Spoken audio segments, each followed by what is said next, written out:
In this video, I'll show you how you can play against bots in League of Legends. Now, once you've opened League of Legends and you're in the browser, then what you can do is simply press play. From in here, what you can do is do co-op versus AI, and this will be only bot games. Now you'll have the intro, the beginner and intermediate. These are basically the degrees and how hard the bots will be. So intro will be the easiest, beginner a little harder, and intermediate a little harder. Now intro is the best if you want to farm XP to level up fast. I made another video about that. But these are all bot games. Now you can also do training right here and do the tutorial.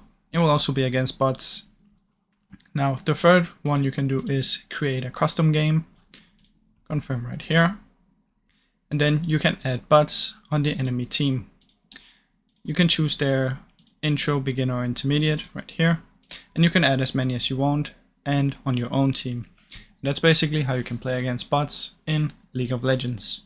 Now I really hope you enjoyed this video, and if you did, please leave a like and subscribe as it helps me out a ton. Thank you so much for watching.